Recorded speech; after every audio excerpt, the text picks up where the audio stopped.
شیعہ کی نماز کن صحیح احادیث سے ثابت ہے؟ اہل سنت کی کتابوں کے اندر بھی وہ نماز ثابت ہے، کوئی خاص فرق نہیں ہے، ہاتھ باندھنے اور چھوڑنے کا فرق ہے، اور ہر رکن کے اوپر رفع الیدین کرنے کا، اور آخر میں جو خروج ہے نماز سے، یہ 3 بڑے فرق ہیں۔ باقی جو وہ رکوع اور سجدے میں درود شریف پڑھتے ہیں تو وہ پڑھا جا سکتا ہے، کیونکہ دعاؤں کے لیے صحیح مسلم میں حدیث ہے کہ سجدے میں انسان اپنے رب کے سب سے زیادہ قریب ہوتا ہے، لہٰذا خوب دعائیں مانگا کرو، تو دعاؤں میں درود شریف بھی ایک دعا ہے، اس میں کوئی حرج نہیں ہے۔ ہاتھ باندھنا اور چھوڑنا دونوں ثابت ہے، میں نے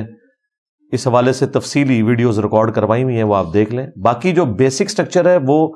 دنیا کے تمام مسلمانوں کی نماز تمام مکاتب فکر کی ایک ہی ہے کہ نماز کے سٹارٹ میں قیام ہوتا ہے، قیام میں آپ نے سورہ فاتحہ اور سورت ملانی ہوتی ہے، ہر قیام کے بعد رکوع ہے، رکوع کے بعد سیدھا کھڑا ہونا ہے، ہر رکعت میں 2 سجدے ہیں، 2 سجدوں کے درمیان بیٹھنا ہے، 2 رکعتوں کے بعد بیٹھنا ہے، اور اگر مغرب کی نماز ہے تو 3 رکعتوں کے بعد بیٹھ کے آپ نے سلام پھیر دینا ہے، اور اگر عشاء فجر تو 2 رکعتیں ہیں، عشاء عصر اور ظہر ہے تو 4 رکعتوں کے بعد آپ نے نماز کو سلام پھیر کے مکمل کرنا ہے، یا کسی بھی خروج والے طریقے سے جس طرح اہل تشیع کرتے ہیں۔ اہل تشیع کے ہاں بھی سلام والی روایتیں بھی ہیں، دوسری بھی ہیں، لہذا بیسک سٹرکچر اور نمازوں کی رکعتوں کی تعداد بالکل سیم ہے۔